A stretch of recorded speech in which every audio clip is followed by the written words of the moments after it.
Good morning, everyone. We'll give it just another couple of seconds to get some people logged in, and then we will start.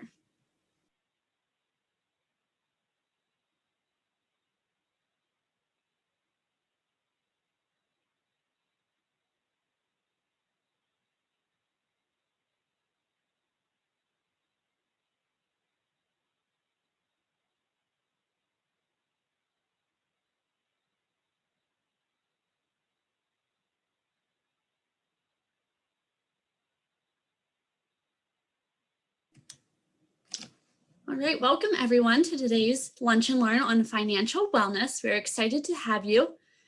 These are a series of the BeWell Lunch and Learns brought to you by Penn State Health Human Resources as part of the BeWell initiative, which works to enhance employee wellness across the system. We try to hold these quarterly, with our next one being looked at for August, so stay tuned for more details regarding that. Before we begin, I would just like to remind you, if you have any questions or comments throughout the webinar, please utilize the Q&A or chat box. We will try to address as many questions as we can at the end of the presentation. We also record these so that we can then put the recording on our BeWell website, as well as the My Solutions webpage and other places for you to refer back to if needed. Today, we are super excited to have Matthew Pike here from Empower Retirement. Matthew is a retirement plan advisor for Empower Retirement. In his role, he is responsible for conducting educational group and one-on-one meetings for participants and plan sponsors in the large, mega, and non-for-profit markets. He joined Empower in 2015. Matthew holds a bachelor's degree in communications with a focus in public relations from Millersville University of Pennsylvania. He currently maintains the FINRA Series 6 securities registration and Series 63 and 65 state securities licenses, and holds the Chartered Retirement Planning Counselor designation from the College of Financial Planning. Thank you, Matt, for being here with us today, and I will let you take it away. Great. Thank you very much, Angela. I appreciate the introduction, and thanks again for having me on here. So yeah, the topic for today, is budgeting, or basically, as you can see, you're taking charge of your money with a budget. Now, I will say, some individuals will probably find some of this information rudimentary or elementary, meaning it's common knowledge. But I will say that, some other individuals will say that this is a really good, kind of foundational platform to maybe get themselves, back on track or on a budget. So I think there's pieces of information that can be taken regardless of where you stand and how you feel about your comfort level with the budget.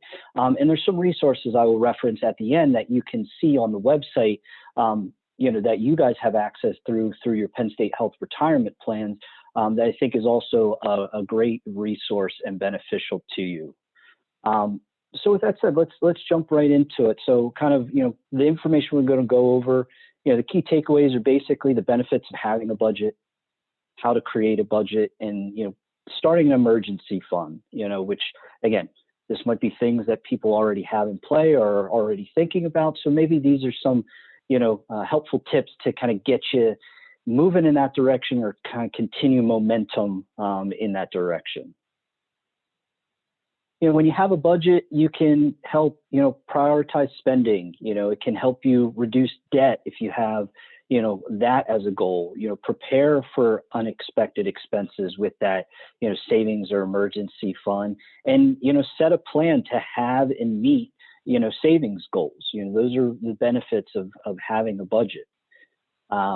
Again, this may be something that people know, or it may not be common knowledge, but generally there's this sort of 50-30-20 rule, meaning 50% of needs, 50% of your budget should be surrounded on needs. We're talking, the necessities, of course, your housing, your food, your utilities, things of that nature that you basically have constantly throughout the month. Those are things that are able to be planned and sort of budgeted for usually fairly easily. Okay. 30% of your wants, discretionary spending items, you're eating out, entertainment, things of that nature. I'll talk about this a little bit further because I think this is an area where there might be a good reason to reevaluate this 30%, as we, hopefully move toward, some sense of normalcy and out of a pandemic where, this 30% might have went, way to 40%, maybe went to 10%, like who knows? So I'll talk through that a little bit further as we get a few slides down the road. And then finally, the last 20%, includes in savings. And when we say savings, that also means paying down debt, so that you have more cash on hand and aren't, kind of building debt and having that continue. But of course, life happens. There are many things that compete, for your money. So it's being cognizant of that, trying to be, again, good with the budget you set up. And, a couple other, pieces of information going forward is going to help kind of, make you feel more comfortable about establishing that budget. Of course, the foundation of your budget, your pluses, your minuses, and what you're trying to accomplish. So, your black numbers, your income coming in, your red numbers, the expenses going out, and how does that come together to then try to obtain certain goals that you're trying to reach, whether that is paying down debt, whether that is building an emergency fund, whether that is saving, additional to, cover some upcoming large expense that you want to do, a home repairment or improvement, something of that nature. So of course, income, we're looking at, net pay. I have meetings with individuals and we're talking about retirement income and sort of projecting that out. And I sometimes say, okay, let's look at this projection. And then I ask, okay, where does that projection on the website stand related to what actually falls into your bank account? So when I'm talking, in those situations, net pay, kind of keep that in mind, okay? And then if there's any other additional sources of income that you may have, that again is the black. That's the, the cash flow coming in. And then understanding the red, the money going out, so to say. You have your consistent fixed expenses, which are the same amount each month.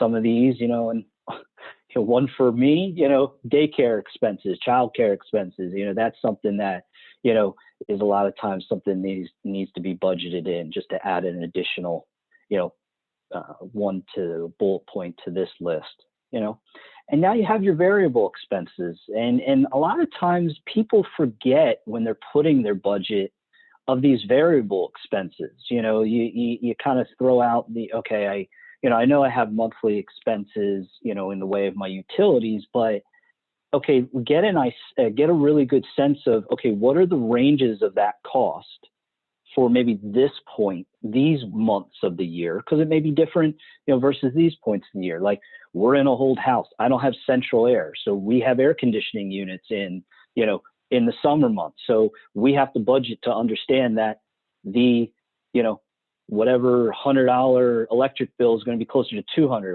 So there's things like that you have to be cognizant of. And sometimes some utilities are quarterly expenses, like, our trash and our water that we, sewer water, those are quarterly. So it's important to kind of keep those in mind as well. And then of course, you have your, nice to have items as they call, or, kind of the, the wants. And this is where I wanted to talk about the idea of, this is probably a good time to reevaluate your budget. And what I mean by that is, with kind of the sense of a potential normalcy of returning back to maybe doing things like you were pre-pandemic around the corner, this is a time to reevaluate. And I like to bring some personal sense to here. I mean, I lost years off my life probably, but it was nice to have that additional stream of income where I wasn't paying daycare expenses for and aftercare expenses for school, for a couple months. But, those are going to change as we move into maybe next year or the fall of this year. The other side is, we were in a fortunate situation with our income that, with having less expenses in our situation, we were trying to maybe eat out a little bit more often and support local businesses. So the idea of, okay, maybe we need to rein that back, now that we have this, kind of additional expenses maybe coming back into play. The other side of it, I've talked to a lot of people that unfortunately yourself or a spouse lost jobs or had to take less hours due to the demands of family and other things.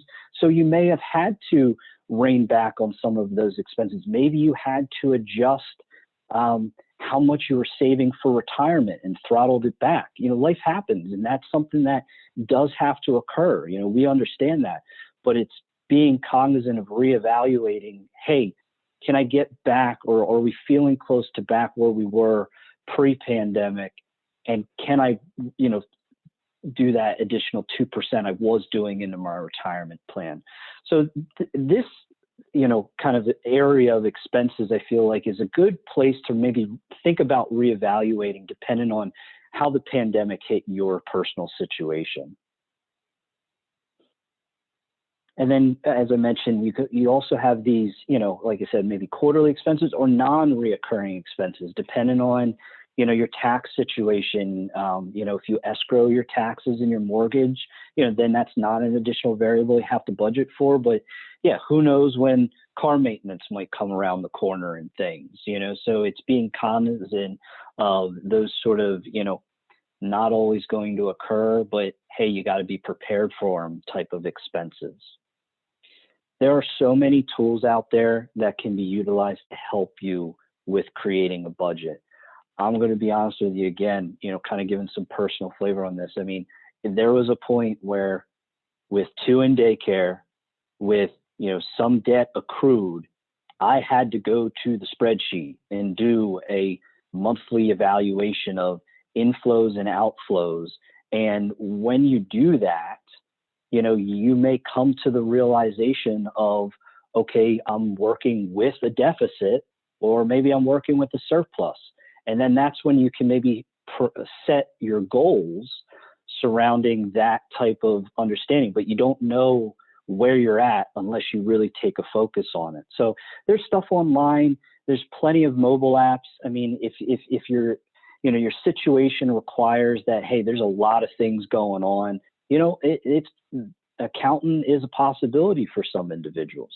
But I wanted to also make mention, as I said earlier, one of the tools that you guys have easy access to is on the retirement website where it says My Financial Path. So if you guys log in to view your account online on the homepage, on the top right, like above the colorful chart, you'll see a link that says My Financial Path. And there are areas of just general financial wellness, and there are budgeting type tools in there. So I wanted to make sure that you knew, hey, without having to do a vast amount of searching, you have one at your fingertips through the retirement website. And as I was talking earlier, if you get to that situation, you're breaking down the numbers and you're at a surplus, great. Think about, okay, I'm at this surplus. How do I want to utilize these funds? One of it could be increasing your retirement savings. One of them could be, hey, I don't have, an ample amount in savings. I want to do that. Or, hey, I want to get this debt paid off as soon as possible so then I can, put additional savings or have a more ample emergency fund, so to say. And then other, various things, depending on your situation, saving for college or for vacations, things of that nature. But to the opposite of it, and this could be, the situation. And like I said, I was there myself. You look at it and you have a deficit, but the key is not to panic. Okay, there are ways to find out areas in your budget that you can, find the cause, adjust potentially non-essential spending, and it may not have to be for an extended period of time just to get you back on track. And, again, shrinking existing debt, of course, is going to help you there. And it's so funny. Some of these things seem, again, so elementary, but, in a situation, again, like myself, where, I'm working from home, you get used to just, okay, I have the TV on mute the entire time. Well, that's using energy that you wouldn't have the TV on if you were in the office. And if you're not paying attention to it, that's one thing. and just simple as turning off the lights, making your own coffee, things of that nature. So it doesn't take, groundbreaking ideas sometimes just to maybe help a little bit of the bottom line. This is something that, you might have seen something of this nature before, 52-week savings challenge. And again, this is just an idea to help maybe, see how the value of a dollar and just savings can sort of compound and build. So, save $1 the first week, save $2 the second week, third, so on and so forth. And it shows, a pretty tangible dollar amount. I mean, another thing I like to mention, depending on who you bank with, a lot of banks can have set up like an automatic, $1 per day move out of your checking into a savings account. And you don't even really feel it. It's a dollar, but it does make a substantial impact, and maybe you feel that out and it's like, yeah, I don't even feel it. Okay, maybe I do $2. And that can, out of almost like osmosis and not even thinking about it, it can build, some good savings practices and a nice savings pot. So, think of those things, maybe that's something that you can set up and try out.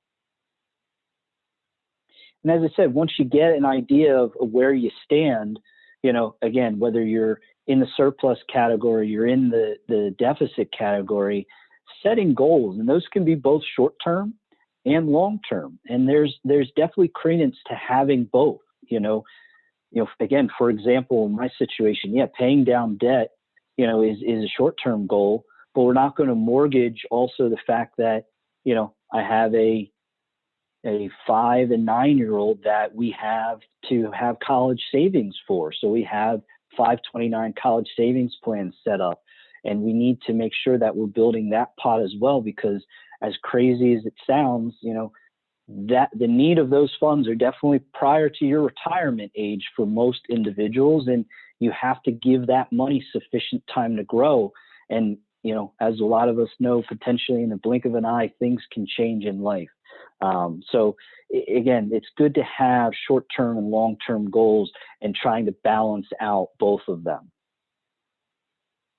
But again, life happens, I talk about this paying down debt again, for an example, the new year just happens to roll around, health insurance resets, and we had our 8-month-old at the time have to be in the hospital for a week with, it was heavy congestion, fine and recovered, but that was not an expense we were planning on. If it would have happened a week earlier, it would have been covered, because we met our deductibles and things. So, those types of things, we had just moved to a health savings account. So it was a higher out-of-pocket cost. It was just bad timing, but, you have to know that these things can occur, and that's important to budget for them. Again, that's where this emergency fund idea or having an ample savings account come into play. And here's just some, one example. An average car repair cost can be, around $1,200. You don't realize you have to put 4 new tires on and brakes and things. And then if you just say, oh, well, I'll just throw it on my credit card. Well, you do that and you kind of like, okay, I covered it. But in the long term, with the interest you'd be paying, you're out an extra $600. Okay, now sometimes that's a necessity. You don't always have the cost of hand, but this is where building a budget and allowing yourself to be prepared to weather these types of, potential expenses, that allows you to save this extra, $600 and some dollars potentially.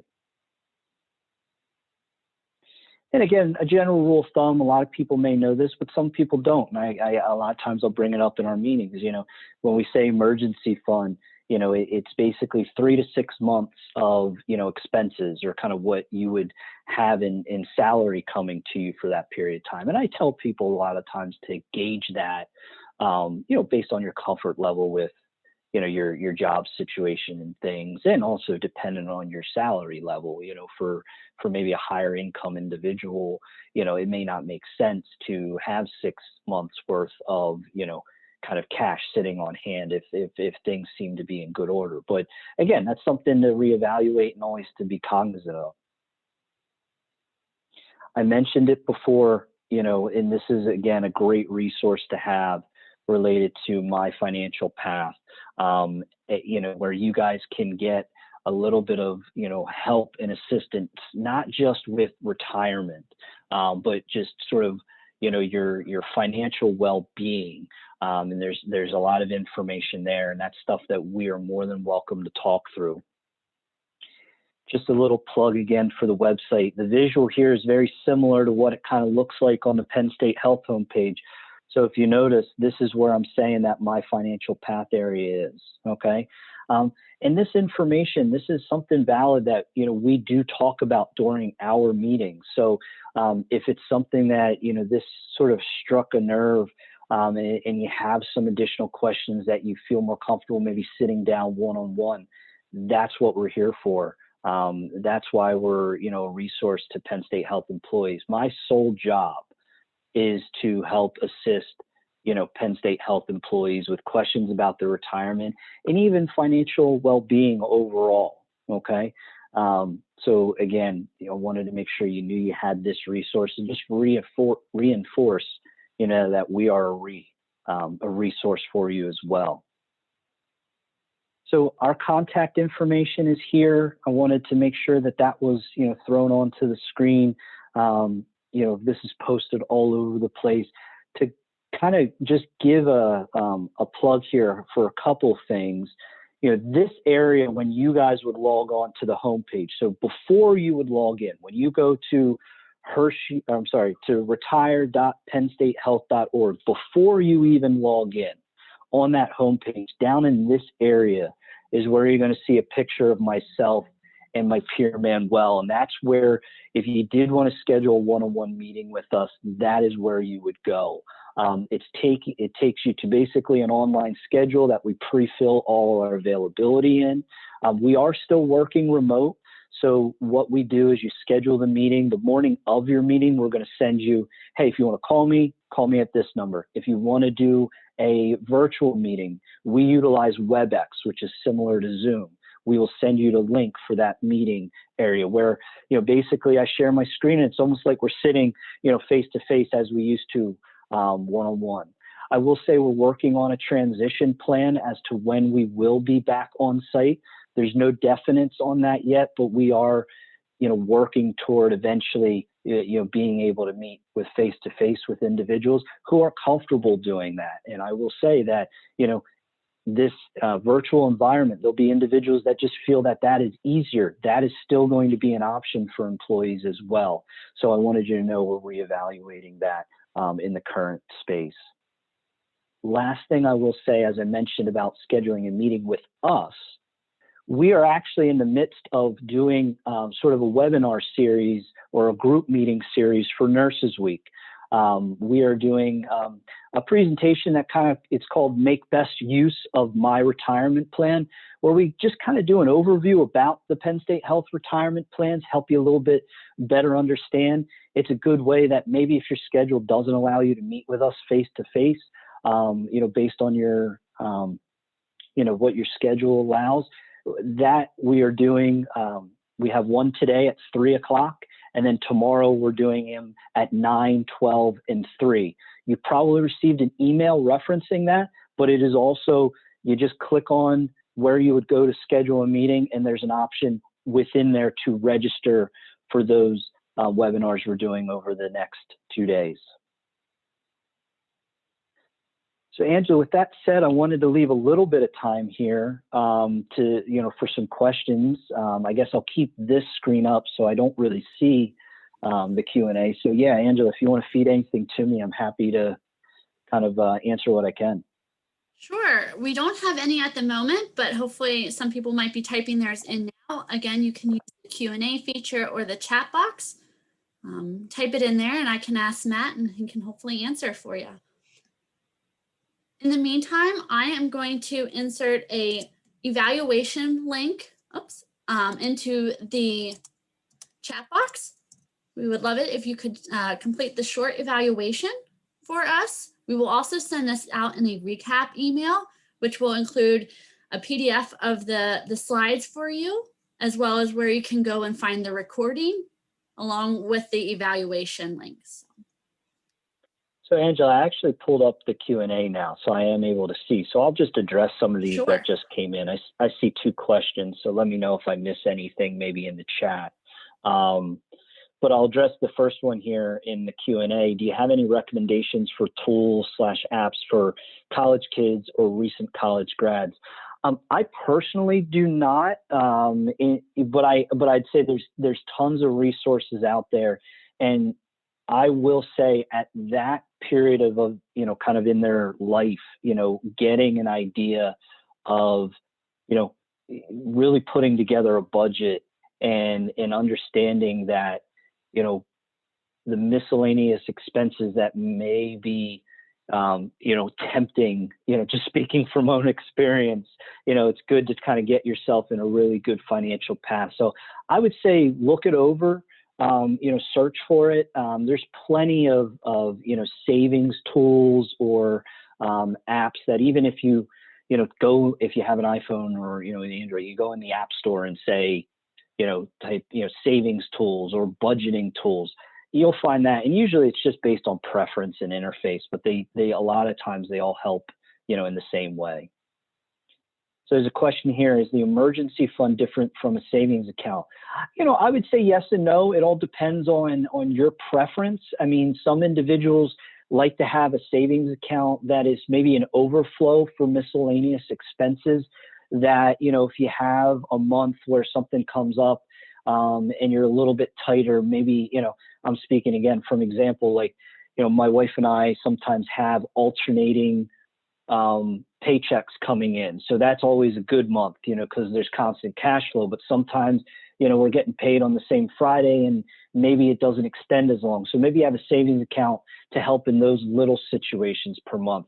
And that's something separate, where an emergency fund, it's almost like out of sight, out of mind, where, you want to make sure that that money is there, but it's not tempted to be touched at all. So I hope that's helpful. Again, it's based on kind of your comfort level and how you want to do it. What is the best account to have teenagers save for money? Well, I think it would vary. And again, this is stepping a little bit out of my jurisdiction, but I know, a Roth IRA is definitely something to be looked at for individuals that would have the ability, or teenagers or college age kids that would have the ability to save. Again, I'm not quite sure the parameters on age of contributing. So when you say teenagers, it may just be, you may have to go with them, and set up a dual checking or a dual savings account. And that might be a way that, if they're working a little bit, rather than seeing that money and using it for miscellaneous expenses, getting in a, like I said, getting in a rhythm of knowing that, okay, a part of this money is just being placed in an account that I'm not touching. And then if able to save, which is the best Roth IRA or Roth 4 or 401k? I will say you want to look at this as an IRA stands for individual retirement account, where a 401k is basically the same thing, but it's provided to you through your employer. So think of it with when you're employed, your health care is subsidized, just like the cost for investing is subsidized in a 401k. So where I'm going with this is generally your employer-sponsored plan to invest money in there and save money in there, it's going to be at a lower cost and have less fees associated with it than a personal IRA account, just because of the clout and the economies of scale that the organization you work for has to go to, my company and other investment companies and say, hey, I have a ton of money with you. You should be giving us the low cost. Your own little personal account, unfortunately, doesn't go that far, as well as the 401ks, 403bs, what have you. Employer-sponsored plans also allow for a larger savings amount per year. So like, for example, 401k, you can save up to $19,500 a year, where an IRA, you can do $6,500 a year. And sometimes a Roth IRA has income level restrictions, where if you make a certain amount of money, you can't even do Roth IRA contributions. So there's a lot in that. question, that's something I'm welcome to have, in a one-on-one. So I guess so I'll jump to these other two. Will tomorrow's WebEx be recorded for future viewing? Unfortunately, I don't know if we are going to be doing that. This is something that's a little bit new to us. I am going to attempt to record one of the sessions that I am performing tomorrow. And if it does go well and everything sounds good, yes, we will be looking to try to post it onto the website. What are annuities and who should have and want one? I will say that is unfortunately a very loaded question. Annuities, generally speaking, are you put a certain amount of money in an account to then receive a guaranteed amount of interest paid to you to then in the future to have a guaranteed stream of income. With that being said, there's a lot of guarantees involved, which usually means there's a lot of costs involved. So sometimes, in my opinion, the amount of money that needs to be put in and the amount of costs that are sort of need to be incurred in order to have this sort of benefit of a certain amount being paid to you in the future, you may be able to accomplish that without the guarantees and without the additional costs in play. Meaning, if you just have money in an IRA and you're cognizant of how much you sort of distribute from that in the future. But again, that's a good question that we can expand upon in one of our one-on-one meetings. I know we're 2 minutes over, Angela. Is there anything else though? What is a good target amount for, say, a 14-year-old to save per year? It's kind of, I will say to this, some people will have a meeting and they'll ask me, how much should they save for retirement? And I jokingly say, hey, I don't pay your bills. And I mean that in the way that life happens, and each individual's income is going to be the biggest gauge on how much they can save. So what I will tell individuals, if you were to Google search how much to save for retirement in general, overall, you're going to find a lot of things in the 15% range. Okay. So if you want to use that as a goal of, if this 14-year-old is working part-time, if you can think that they can put 10 or 15, even at that age, if they're starting to do some type of savings, in all honesty, they're probably ahead of the game. All right, great. Thank you so much, Matt. I think we got all of the questions. If not, Matt is free to answer any questions. Go to the website, you can schedule a meeting with him. But we want to thank you all for attending. We will be sending out a follow-up email with a link to get to the recording, along with the PowerPoint slides, as well as the evaluation. So again, thank you, Matt, and thank you for everyone who joined today. Have a great day.